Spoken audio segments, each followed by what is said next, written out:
Jesus é perfeitamente despreocupado com a opinião das pessoas em relação às pessoas com que ele se relaciona.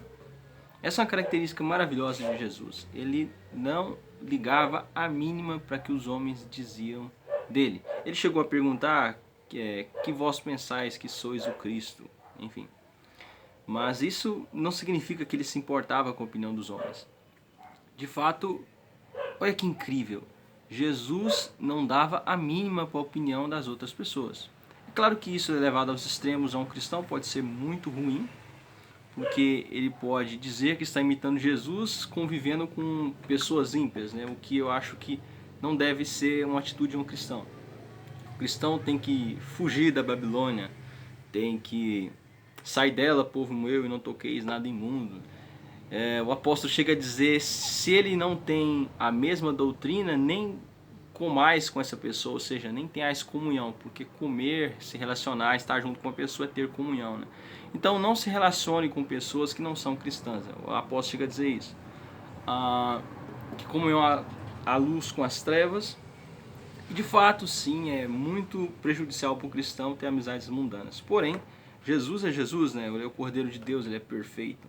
E Jesus tinha uma característica muito interessante que poucos homens têm, é que ele tinha essa habilidade e essa intenção de agradar o Pai em secreto e publicamente não ter a mínima, a menor vontade de parecer ser santo. Isso é algo maravilhoso em Jesus. Jesus não queria parecer que é santo com suas amizades, com seus discursos, como os fariseus faziam, né? Com as suas vestimentas e com... Enfim, nós sabemos que eles deixavam o rosto totalmente desfigurado, eles não tomavam banho, enfim, para aparecer publicamente, para as pessoas louvarem eles, né? Mas Jesus era completamente diferente. Eu imagino Jesus acordando cedo, vestindo a sua melhor túnica, comendo um bom café da manhã e indo, sei lá, na casa de um cobrador de impostos, um político, só para passar raiva, digamos assim, nos fariseus, né? Ele ia atrás dos pecadores e os pecadores vinham atrás dele também. E eu imagino Jesus acordando e dando o seu melhor sorriso, vestindo a sua melhor roupa e saindo feliz após ter passado a noite inteira orando e após jejuar e orar. É fato que os fariseus nunca vão ficar sabendo dos 40 dias no deserto, de Jesus sendo tentado no deserto. Isso Jesus não falava publicamente, ele não chegava para os fariseus, acreditem que eu sou o Messias porque eu passei 40 dias sem comer. Enfim, acreditem que eu sou o Messias por causa dos meus milagres. Acredita, não, ele não tinha essa intenção. Então essa é uma característica maravilhosa em Jesus, não querer parecer, mas ser. Parecer e tentar parecer que é alguma coisa é uma característica comum de pessoas que não são.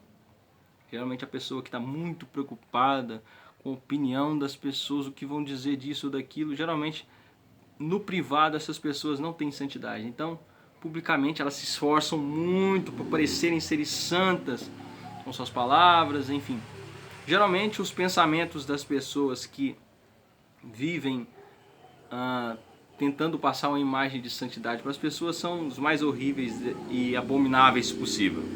Então, essa é uma característica maravilhosa de Jesus. Jesus era perfeitamente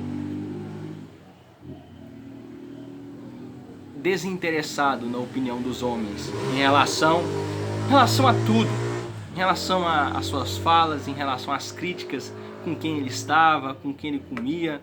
Jesus, desculpe a expressão aqui, mas ele estava cagando e andando, ele não dava a mínima, realmente ele não tinha nenhuma vontade de impressionar ninguém. Eu não quero ninguém puxando o meu saco, ninguém me elogiando, digamos assim, e por algo exterior, não por coisas belas que eu falo, no caso de Cristo, e não por coisas maravilhosas que ele fazia, que eram os milagres. Então, realmente, as pessoas daquela época olhavam para Jesus com olhos totalmente errados. Alguns dos discípulos buscavam um grande conquistador, alguém que ia invadir Roma e destruir tudo. Os fariseus buscavam um grande sábio, um grande mestre, que dizia o que eles queriam ouvir, mas Jesus é sim um grande sábio, um grande mestre, mas sempre dizia aquilo que doía na alma daqueles hipócritas daquela época. Então essa é uma característica maravilhosa de Jesus. Jesus está completamente desinteressado, completamente tranquilo, perfeitamente obstinado em fazer a vontade do Pai, sem importar nem 1% com o que os homens vão dizer. Outra característica que nós devemos imitar, sim, essa característica. Muitas pessoas, elas se preocupam muito com o que as pessoas vão dizer, o que as pessoas vão falar, e elas deixam de fazer muitas coisas que não são pecaminosas. E o fato dos fariseus ficarem de olho em Jesus, o que ele está comendo, com quem que ele está comendo, meu Deus, é uma prostituta que está perto dele, meu Deus, é um cobrador de impostos, é o político, não pode, político não, Jesus, não, Jesus, pegou na mão do político, não, Jesus, não, a prostituta, Jesus, não, a prostituta não pode dar oferta para os seus discípulos, Jesus, não, Jesus, o que? Jesus curou? É sábado, não, Jesus, não faz isso não. Então Jesus não estava dando a mínima para que os homens daquela época diziam dele. E eu creio que todo cristão verdadeiro também vai agir dessa forma. Eu não dou a mínima para o que as pessoas dizem a meu respeito. A única pessoa é a Santíssima Trindade. É a única pessoa que me preocupa, a quem eu devo prestação de contas, reverência, louvor e adoração. O resto eu não devo nada para ninguém, para nenhum verme mortal que vai apodrecer e virar literalmente esterco quando morrer. Então eu não devo nada aos homens. Toda a minha devoção, amor, lealdade, consideração, pensamento, respeito e adoração eu devo ao meu Senhor e Salvador Jesus Cristo. Então, essa é uma característica de Jesus. Ele é perfeitamente despreocupado em relação à opinião dos homens sobre com quem ele come e com quem ele se relaciona.